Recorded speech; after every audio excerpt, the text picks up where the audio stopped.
Finally, and for a minute now, we have got the second part to season 6 of Cobra Kai, the last season that they're gonna do in this show. And I know I haven't talked about it on the channel before, mainly because in the first 5 seasons, I didn't have a YouTube. But with this being the finale season, the second part, the middle part of this 3-part season that they got going on, I felt that it's only right to address it, and I've really wanted to talk about this so far. So let's get into it, man. So because we haven't talked about this on the channel before, let me let you know. Love Karate Kid, at least the first 3. The 4th one was cool, but you know, it wasn't the first 3. Growing up watching 80s movies and pop culture 80s movies as I did, The Karate Kid was one that I easily fell into. I loved watching those movies. Even now, I love those movies. And I was quite amazed when we first got the announcement that we were going to be getting a Cobra Kai show from Johnny Lawrence's perspective.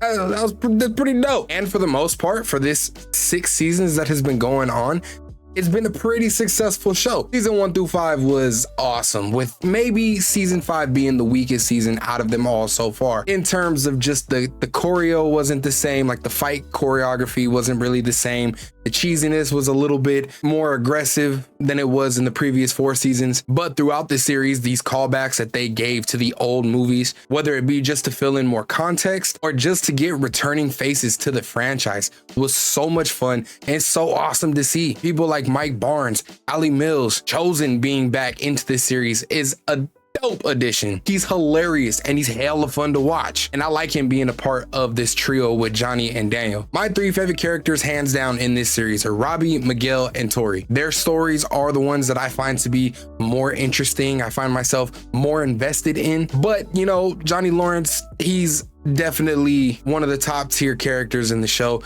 Kenny, I think, is dope and has a great story with his rivalry with Daniel LaRusso's son, but kind of odd to say that Daniel LaRusso is kind of my least favorite character of the series, which is so weird, but it just feels like Ralph Macchio. He just doesn't feel like Daniel. He feels more like Ralph Macchio. And I'm not gonna lie, his kind of high and mighty, high horse spiel kind of gets annoying, but there are some interesting things about him, and we'll get into that. Throughout this series, the dynamic of these kids feel very natural and their stories intertwine very well.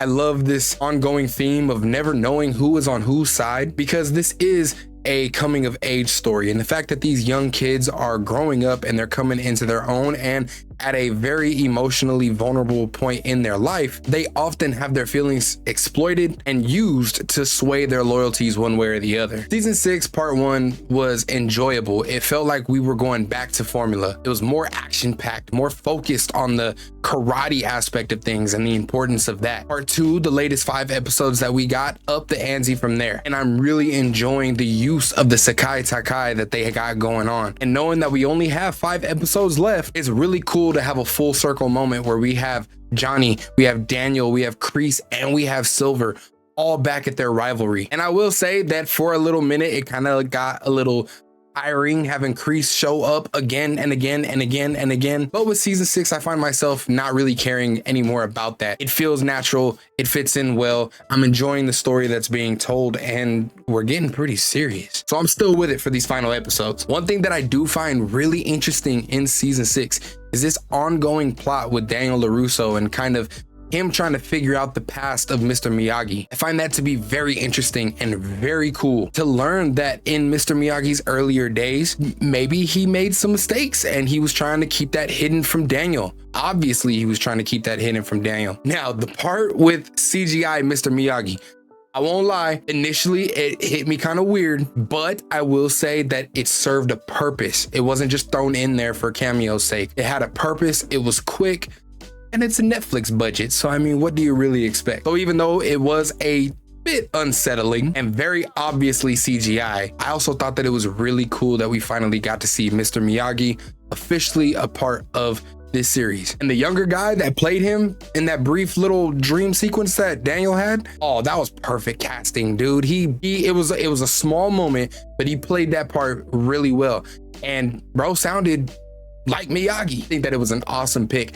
And if they do decide to bring him back into the next 5 episodes, maybe in another dream sequence or flashback or whatever the case might be, as Mr. Miyagi, I'm not even mad about it. I'm down for it all. Another plus in season 6 is the fight choreography. One of the things that I love about this show is the exaggerated karate that they perform in this series, where all of the kicks and the hits and the bumps that they take are all exaggerated, kind of like an old school Jackie Chan film. It's a lot of fun to watch these fight sequences. The big brawl that set out at the Sekai Takai was awesome to watch. Everybody was getting hits. Tori's main rival, I forget her name, but the karate queen from the Iron Thunder Dojo, her choreography is pretty badass. Robbie, Miguel, they, I think, pretty much have the most top tier fight sequences, and they sell their moves very well. It's a lot of fun to watch these brawls, to watch these tournaments and see what they're gonna do next. Is very well choreographed, and I love that we're kind of going back to that for the finale and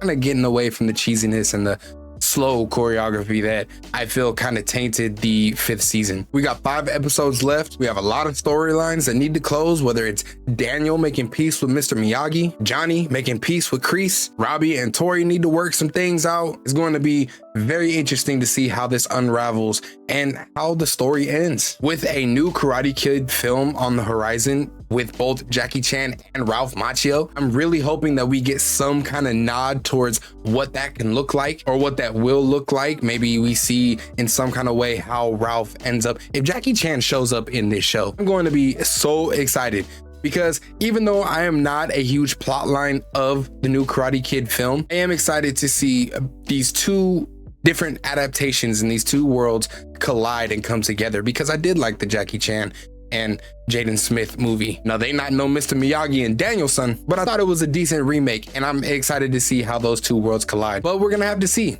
That is my thoughts. Cobra Kai season 6 part 2. We got 5 episodes left, y'all. If you are watching the series, please let me know what you think about it so far. What was your favorite season, and who's your favorite character? Because I think out of this whole show, Robbie is the Karate Kid to me. He's the Karate Kid. Miguel is a very close second, but I think Robbie kind of takes the cake for this one. Let me know if you agree, or who is the Karate Kid to you? Be sure to hit that like button if you did stay and watch this video and you liked it. I really appreciate that, so thank you. Also, make sure you hit that subscribe button so that you don't miss out on any of the other videos that I put out. I know there are a lot of movies coming out this month that have been out this month, and I'm a little behind on the theatrical releases, but I'm gonna get there. We're gonna talk about them anyway, just because that's what we like to do. So hit that subscribe button so that you don't miss those. Y'all know the routine. This is how it goes, man. Y'all be smooth. I'm out. And stay geeked up.